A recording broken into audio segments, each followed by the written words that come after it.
আসসালামু আলাইকুম, সবাইকে স্বাগতম সাগর আইসিটি কেয়ারের আরও একটি টিউটোরিয়ালে। আমরা ধারাবাহিকভাবে HSC ICT চ্যাপ্টার 3 অর্থাৎ সংখ্যা পদ্ধতি বা নাম্বার সিস্টেমের সংখ্যা পদ্ধতির রূপান্তর নিয়ে বেশ কয়েকটি টিউটোরিয়ালে আমরা সংখ্যা পদ্ধতির রূপান্তরগুলো বুঝিয়ে দেওয়ার চেষ্টা করছি। সেক্ষেত্রে সংখ্যা পদ্ধতির রূপান্তরের ক্ষেত্রে পজিশনাল সংখ্যা পদ্ধতি যেটি ছিল, পজিশনাল সংখ্যা পদ্ধতির রূপান্তরের এর আগে আমরা দুইটি রূপান্তর দেখেছি। আজকে হচ্ছে তৃতীয় রূপান্তর পদ্ধতি, যেখানে আমরা ডেসিমাল থেকে হেক্সাডেসিমাল রূপান্তর করব। এর আগে দুটি রূপান্তর এর ক্লাসে আমরা ডেসিমাল থেকে কিভাবে বাইনারি বা ডেসিমাল থেকে কিভাবে অক্টালে রূপান্তর করতে হয় সেটি শিখেছি। সো আজকের ক্লাসে আমরা দেখব কিভাবে একটি ডেসিমাল বা দশমিক সংখ্যা পদ্ধতি থেকে হেক্সাডেসিমালে রূপান্তর করা যায়। সো রূপান্তর করার আগে আমরা পূর্বেই জেনে নিব যা জেনেছি। ডেসিমাল বা দশমিক সংখ্যা পদ্ধতির বেস বা ভিত্তি হচ্ছে 10, কেননা সেই সংখ্যা পদ্ধতিতে সর্বমোট 10টি অঙ্ক রয়েছে 0 থেকে 9 পর্যন্ত। এবং হেক্সাডেসিমাল, হেক্সা মানে 6 আর ডেসিমাল মানে 10, হেক্সাডেসিমাল সংখ্যা পদ্ধতির বেস বা ভিত্তি হচ্ছে 16, কেননা সেই সংখ্যা পদ্ধতিতে সর্বমোট 16টি অঙ্ক রয়েছে। 16টি অঙ্ক কী কী? 0 থেকে 9 সর্বমোট 10টি, 0 থেকে 9 সর্বমোট 10টি। এর বাইরেও যে সংখ্যা পদ্ধতিগুলো রয়েছে সেগুলোর সংখ্যা এর বাইরেও যে অঙ্কগুলি রয়েছে সেগুলো হচ্ছে A B C D E F।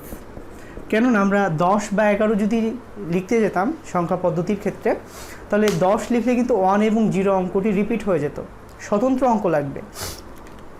So কোনো সংখ্যা পদ্ধতির বেস বা ভিত্তি নির্ধারিত হয়ে থাকে ওই সংখ্যা পদ্ধতির সর্বমোট মৌলিক বা স্বতন্ত্র অঙ্কের ভিত্তিতে। যেমন হেক্সাডেসিমালের বেস বা ভিত্তি 16, কেননা সেখানে সর্বমোট 16টি অঙ্ক রয়েছে, 0 থেকে 9 10টি অঙ্ক, এবং এর বাইরে A B C D E F, যার মধ্যে A এর নিজস্ব মান হচ্ছে 10, 9 পরে 10, B এর নিজস্ব মান 11, C এর নিজস্ব মান 12, D এর নিজস্ব মান হচ্ছে 13, E এর নিজস্ব মান হচ্ছে 14 এবং F এর নিজস্ব মান দাঁড়াচ্ছে 15। সো এই নিজস্ব মানগুলো আমরা জেনে রাখবো, কেননা সংখ্যা পদ্ধতির রূপান্তরের ক্ষেত্রে এগুলো কি অতীব প্রয়োজনীয়।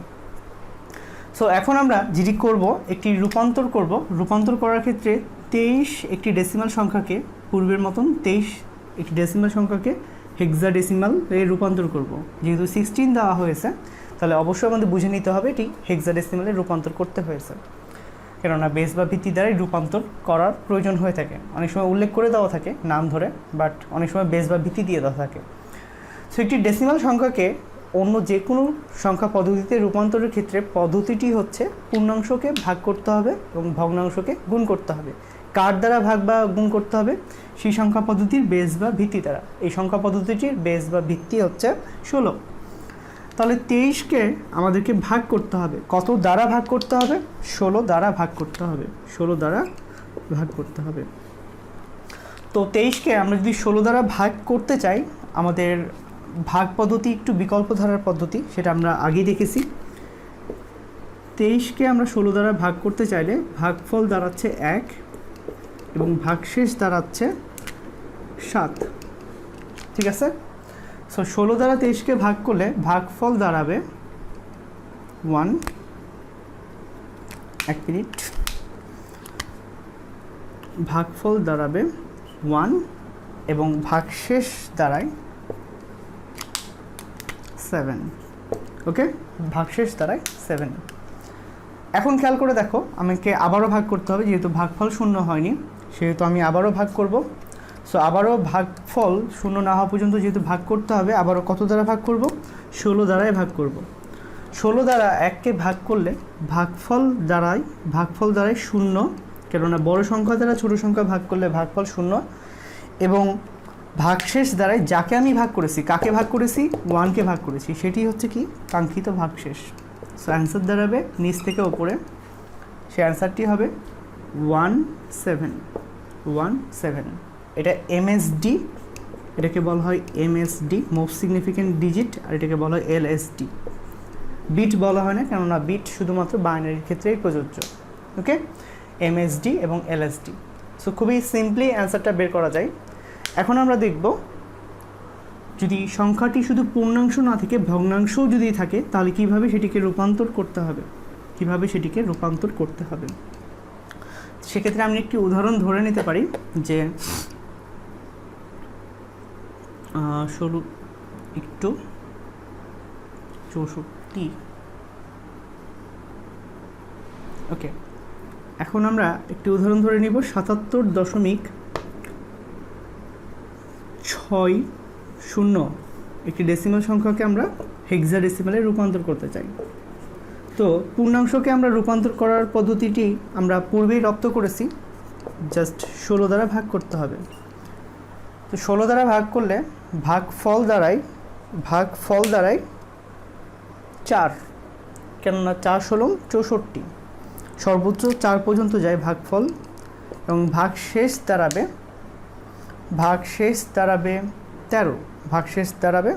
13। ওকে, কেননা 77 থেকে 64 বাদ দিলে ভাগফল দাঁড়ায় 13।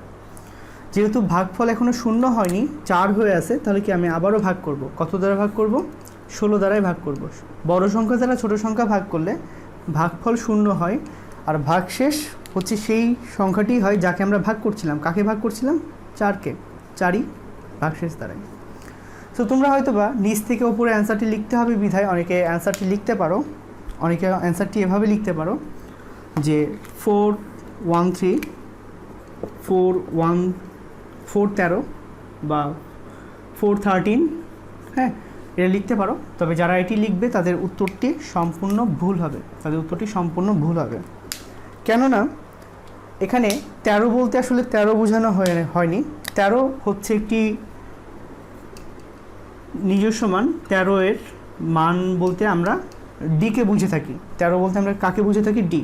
সো এটি যখন রূপান্তর করে দেখাবে সৃজনশীলের ক্ষেত্রে, সেক্ষেত্রে এভাবে কি ব্র্যাকেটের ডি লিখে দিবে, এবং অ্যান্সার লেখার ক্ষেত্রে অ্যান্সার লিখতে হবে 4D।